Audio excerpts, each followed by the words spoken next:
O espírito que se ergue na agonia da prova revela características das almas nobres que já compreendem a lei de amor como fundamento da vida. A vida quer nos auxiliar, gente. Nós não estamos sendo punidos quando a vida é difícil. Mesmo quando a gente está fazendo resgates, né, de erros do passado, não é uma punição, é uma oportunidade. Eu costumo sempre fazer a comparação porque fica fácil para a gente entender que num ambiente escolar, quando um aluno reprova num ano, né, ele não alcança ali as médias necessárias para passar do primeiro para o segundo ano, do ensino médio, sei lá.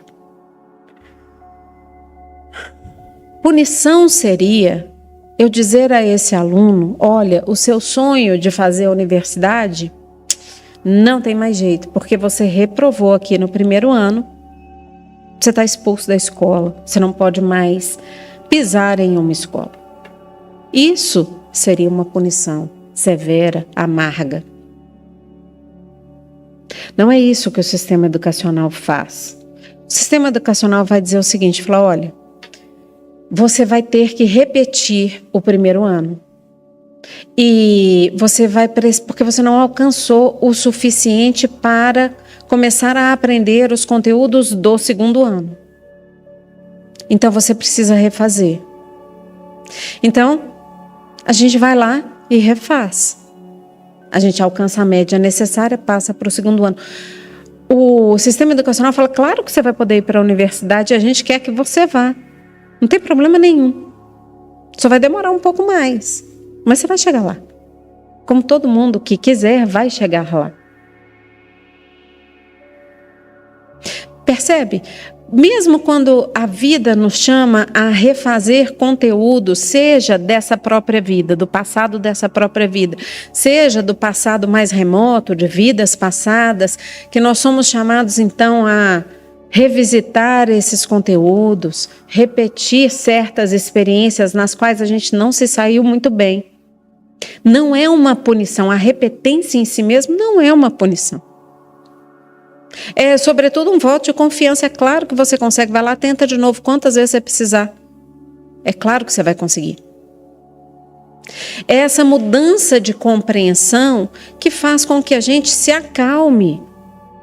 Todo mundo tem conteúdo para refazer espiritualmente, nós aqui na nossa humanidade terrena, e muita coisa para aprender que a gente nem sabe ainda. Por isso que o mundo chama mundo de provas e expiações. Né? O resgate, aí, o reaprendizado de coisas que a gente, né, ainda não conseguiu entender muito bem, e a expansão de consciência de coisas que a gente ainda não conhece, provas e expiações. Ah, mas como é que eu sei na minha vida se a dificuldade que eu estou atravessando, se ela é uma prova ou uma expiação?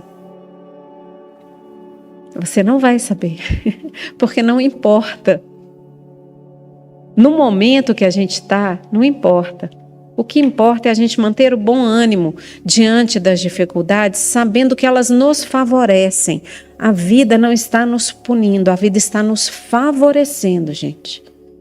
Nos favorecendo a transformação para o melhor. Nos favorecendo a tomada de uma consciência espiritual mais equilibrada. Sempre nos favorecendo. Isso não significa que vai ser fácil. São coisas diferentes, mas é sempre a nosso favor. Então assim a gente consegue se acalmar e renovar as nossas forças na jornada.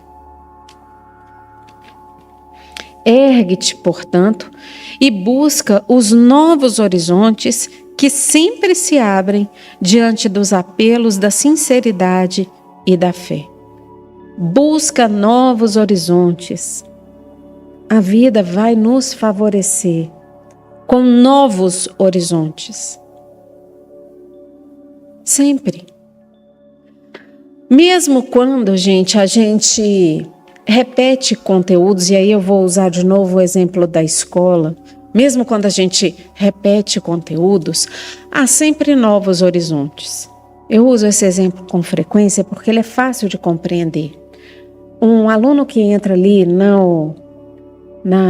no ensino infantil, na educação infantil, ali nos primeiros anos, vai começar a aprender sobre a fotossíntese. Um aluno do 3º ano do ensino médio também estará estudando ainda fotossíntese. É a mesma perspectiva? Logicamente que não. Se esse aluno escolher aí fazer alguma matéria ligada às ciências da natureza, provavelmente ele ainda vai se aprofundar mais sobre esse mesmo conteúdo. São novos horizontes dentro do mesmo universo. Então, muitas vezes, os nossos desafios se repetem e isso não significa que a gente não esteja progredindo. Muitas vezes significa que a gente está aprofundando no conhecimento das virtudes. A caridade, a fé, o perdão são dessas matérias feitas a fotossíntese que a gente vai revisitar e aprofundar cada vez mais, mas que elas não vão sair do nosso currículo existencial.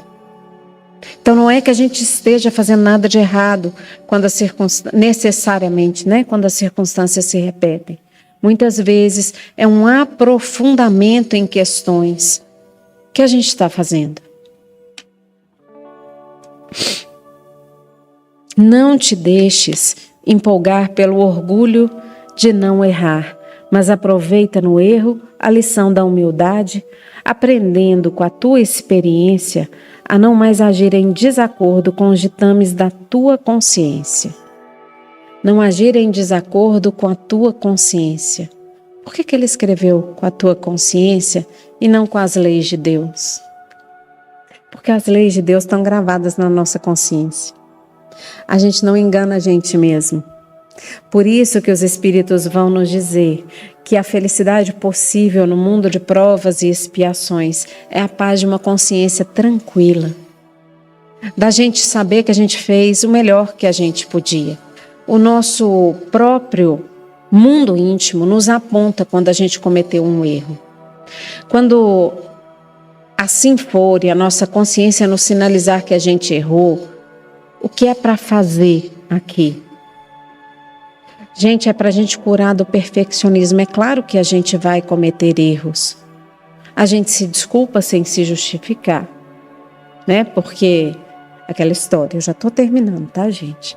Mas a gente se desculpa sem se justificar. Porque muitas vezes o que a gente faz é, olha, eu gritei com você ontem, né? Me desequilibrei e tudo, mas é porque você falou um tanto de absurdos. Me desculpa de ter gritado, mas não fala tanto absurdo assim. Quando a gente faz isso, a gente se desculpa se justificando, o que a gente está fazendo é, eu me desequilibrei, mas a culpa é sua. Os absurdos que a pessoa falou são dela. O desequilíbrio é meu. E o meu desequilíbrio eu tenho que resolver. Então, quando a gente se vê em erro, a gente entende a nossa parte. Pede perdão a quem prejudicamos, faz parte da solução, né? Porque muitas vezes a gente vai precisar fazer alguma coisa para colocar de volta no lugar o que a gente desequilibrou e faz um compromisso com a gente mesmo de buscar não repetir esse erro. Muito embora isso possa acontecer de novo, aí a gente vai lá, corrige, faz todo o processo de novo, entendendo que isso faz parte do processo de aprendizado. Não existe não cometer erros, não na nossa faixa evolutiva. Então a gente não vai ficar se martirizando, mas eu errei, mas eu não devia ter errado, mas eu não devia ter feito isso, gente. A culpa, ela é necessária somente para nos sinalizar que a gente agiu equivocadamente. Tomamos essa consciência, aí é bom que isso vire um arrependimento eficaz. Que a gente tome as atitudes que a gente precisa tomar para solucionar o problema e siga adiante, entendendo que o auto-perdão é necessário ao progresso. Sim, errei, vou me levantar, vou refazer o que for preciso refazer e vou seguir adiante, de preferência, cometendo erros novos. Esse aqui eu já não vou cometer mais. e aprendendo com eles, se permitindo crescer. Porque quem tem muito medo de errar não faz nada. E não fazendo nada, não cresce. E a gente veio crescer. Que a gente consiga manter uma atitude positiva diante de nós mesmos e diante da vida. E vou terminar aqui com a frasezinha, com o conselho do Rodrigo, que diz assim, ó: o erro é apenas o equívoco do livre-arbítrio. A gente está aprendendo a escolher, né? Não te prendas ao erro. Ergue-te e segue adiante.